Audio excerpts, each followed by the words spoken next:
with only partial remains, and there's something else in there. All right, so that testimony doesn't really answer the who, but it does answer the what was found in that burial site. And Lara, it paints a pretty gruesome picture, one that you kind of described earlier on, that this was a preliminary hearing that really talked about the gruesomeness of the act rather than attributing it to one person. But in that regard, it was pretty gruesome. What did you make of that testimony?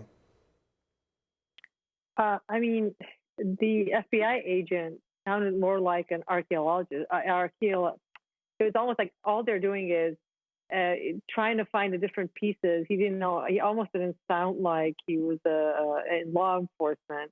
It was someone almost finding this treasure, and they were doing everything possible not to in any way damage the evidence and making sure that they find every single piece of it. But as he was describing it, how they found the skull at the bottom and how they later found the teeth, and everything is just broken up and it fell apart. It's just heart-wrenching to listen. And to know that a child has gone through that. And I can tell you that's going to have a huge, huge impact on a jury. And just that evidence alone can push a jury to a conviction. I'm not saying just that, of course, in addition to other evidence. But it really is heart-wrenching to know that that's where that child ended up, and that's the condition of her remains. Yeah. And it also speaks to the person, whether it be Chad Daybell, Lori Daybell, Alex Cox, or whoever the jury ends up deciding who did this, because maybe the defense does win. I don't know. You got to leave that possibility because they are presumed innocent at this point in time.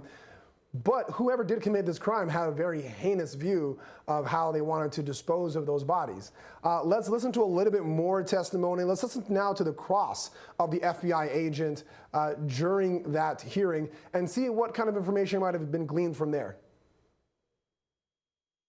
Area did you?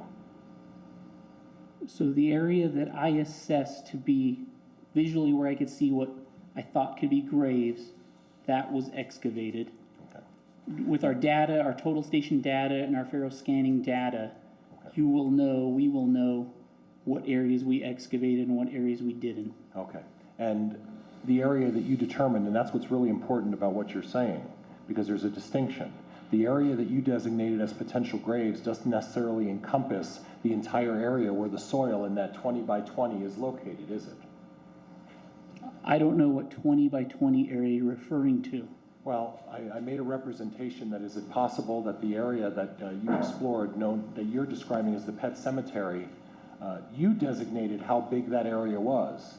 But there's a possibility that the area that you're talking about is much bigger than 10 by 10 in terms of the soil that's disturbed in that area. Is that fair? Objection. He's misstating the witness's testimony. I'm not misstating anything. I'm asking him, he didn't dig up the entire soiled ground in the area. Is that true? We did not excavate the entire property. That is true. Okay. We excavated the areas that I assessed, that I called the pet cemetery, and the burial 1 and burial 2 locations. So you can't tell me to a certainty that there aren't any raccoons in the general area known as that's marked where that headstone is, correct?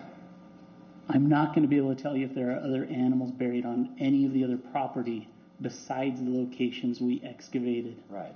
So in other words, the simple answer is you didn't excavate the entire plat of land that was dug up. You excavated what you thought was designated as potential sites for remains. Is that fair? That's not correct. Seems like the defense attorney is really trying to drive that nail home about that text message about the raccoon or other animals being buried in the area. Not sure if he made a lot of traction. Lara, I know we've only got you for a few more seconds. Thank you very much for joining us. Any final thoughts in our last 30 seconds before we head out? Wouldn't it be great for Chad Daybell if they can find that raccoon or if they found it? But obviously, and of course, that's where his defense attorney was trying to show that they didn't excavate everything. And that if you were asking me earlier what could have helped him, yeah, it would have been great to have that raccoon buried there. That would have been his partial ticket out. Yeah.